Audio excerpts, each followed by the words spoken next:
ماہ سیام رمضان المبارک جلوہ گر ہوتا ہے، جنت کے 8 دروازے کھول دیے جاتے ہیں، جہنم کے دروازے بند کر دیے جاتے ہیں اور شیاطین جکڑ دیے جاتے ہیں۔ اللہ جل شانہ اس موسم رحمت میں خاص عنایات اپنے بندوں پہ فرماتا ہے۔ ایک نفل ادا کرنے سے فرض ادا کرنے کا ثواب ملتا ہے اور ایک فرض ادا کرنے سے 70 فرائض ادا کرنے کا ثواب ملتا ہے۔ اسی طرح راہ خدا میں 1 روپیہ دو گے تو 70 روپے خرچ کرنے کا ثواب ملے گا۔ اسی طرح باقی نیکیاں بھی جتنی بھی ہم کرتے ہیں،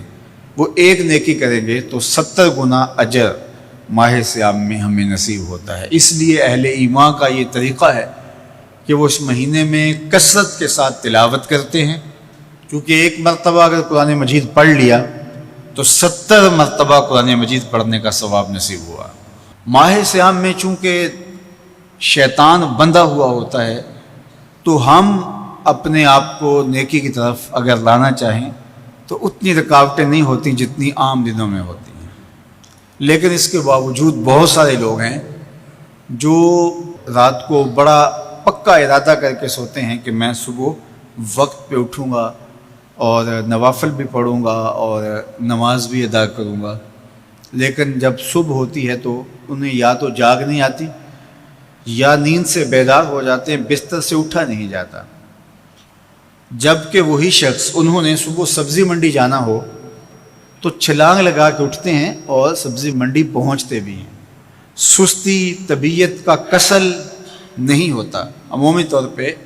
ہم اپنے آپ کو بیمار تصور کر لیتے ہیں اور سستی اور کسل کا نام دے کر کے، بہانہ دے کر کے ہم کہتے ہیں کہ بس کیا کریں، ہم کو ارادہ کرتے ہیں روز لیکن ہم سے اٹھا نہیں جاتا، بس طبیعت اس طرح کی ہے، کسل ہے، سستی ہے۔ یہ بات ذہن میں رکھیے گا کہ ارادہ کرنے کے باوجود بھی صبح جب ہم اٹھ نہیں پاتے یا کوئی بھی نیکی کا کام ہم کرنے کا ارادہ کرتے ہیں تو ارادہ کرنے کے باوجود ارادہ ہی رہ جاتا ہے، ہم کر نہیں پاتے، تو اس کا سبب یہ ہوتا ہے کہ بہت سارے ہم گناہ کر چکے ہیں اور ان گناہوں کی وجہ سے ہم نیکی کی توفیق نہیں پاتے۔ حضرت حسن بصری رضی اللہ تعالی عنہ نے یہی وجہ اس کی بیان فرمائی ہے۔ تو اس کا بہترین طریقہ یہ ہے کہ توبہ کی جائے، اور توبہ بھی سچے دل سے کی جائے، رو رو کے اللہ سے گناہوں کی معافی مانگی جائے،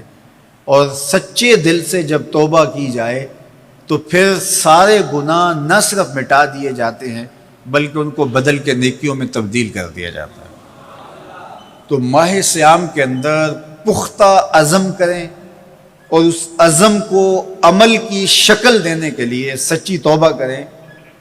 کہ ہمارا یہ رمضان اس طرح سے گزرے، یہ مہینہ اس طرح سے بسر ہو کہ ہم اس مہینے میں اللہ تعالیٰ کی قربت حاصل کر لیں، ہم گناہوں سے پاک ہو جائیں اور ہم جو ثمرات ہیں، جو فوائد ہیں اس مہینے کے، وہ ہم سمیٹ سکیں۔ تو یہ وہ مہینہ ہے جس کے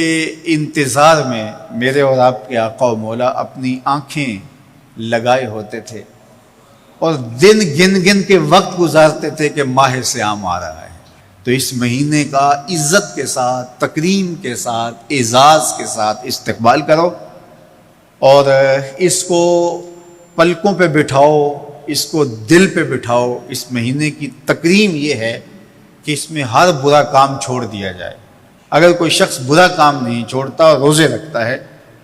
تو میرے اور آپ کے آقا و مولا کا ایک فرمان سن لیجئے، من لم یدع قول الزور والعمل بہ فلیس للہ حاجۃ فی ان یدع طعامہ وشرابہ۔ فرمایا کہ جو جھوٹ اور برے کام نہیں چھوڑتا اس کے بھوکا اور پیاسا رہنے کی اللہ کو کوئی ضرورت نہیں ہے۔ تو روزہ خوراک بچاؤ مہم نہیں ہے جو چلائی جاتی ہے، بلکہ یہ تزکیہ نفس کا موسم ہے، باطن کی صفائی کا موسم ہے، اور باطن کی صفائی نہیں ہوتی جب تک ہم کوشش کریں۔ آپ کے بدن پہ بہت ساری میل چڑھی ہوئی ہے اور جمی ہوئی ہے بدن کے ایک ایک عضو پہ میل، تو آپ پانی میں چھلانگ لگا کے باہر بھی آ جاتے ہیں تو میل نہیں اترتی، چلو کچھ نہ کچھ فرق تو ضرور پڑ جاتا ہے لیکن میل نہیں اترے گی۔ میل کب اترے گی؟ جب آپ اپنے بدن کو مل مل کے اس کے اوپر صابون لگا کر کے اچھی طرح سے اس کو جب اتاریں گے محنت کوشش سے، تو پھر آپ کا بدن مہک جائے گا، ہلکا پھلکا ہو جائے گا، میل اتر جائے گی۔ یہ موسم رحمت ہے، اللہ کی رحمتوں کا می برسے گا، اس سے کچھ نہ کچھ فائدہ تو ہوگا ہی، لیکن حقیقی فائدہ وہی حاصل کرے گا جو اپنے گناہوں کو مل مل کے دھوئے گا اور اپنے آپ کو صاف کرنے کی کوشش کرے گا۔ تو اپنے من کے میل اتارنے ہیں، اپنے باطن کے میل اتارنے ہیں، اپنے اعمال کی درستگی کی کوشش کرنی ہے۔ صلاۃ التراویح مسجد میں نہیں آ سکتے تو گھروں میں پڑھ لیجئے، جس طرح بڑی عمر والے لوگوں کو، بیمار لوگوں کو کہا گیا کہ آپ گھروں میں پڑھ لیں، بچوں کو کہا گیا، لیکن چھوڑیے گا نا، یہ رمضان المبارک کا خاص عمل ہے۔ آج کل دین بیزار طبقہ مختلف جگہوں پہ بیٹھ کے مسجد پر، مدرسے پر، تراویح پر، ان چیزوں پر تبصرہ کر رہا ہے اور اتنا ہلکا ثابت کرنا چاہ رہا ہے ان امور کو، جس طرح یہ چیزیں ہوتی کچھ نہیں ہیں۔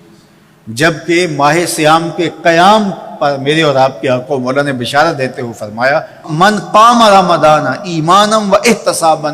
غفر لہ ما تقدم من ذنبہ، جس نے رمضان المبارک کی راتوں میں قیام کیا ایمان اور محاسبہ نفس کے ساتھ، اللہ اس کے پچھلے سارے گناہ معاف فرما دیتا ہے۔ یہ بہت بڑی دولت ہے، تو اس دولت کو ضرور سمیٹیے گا، ضرور حاصل کیجئے گا، من کی ستھرائی، عفت اور پاکیزگی کا سامان کیجئے گا۔ اللہ آپ سب کو اپنی امان میں، اپنی حفاظتوں کے حصار میں رکھے۔ اللہ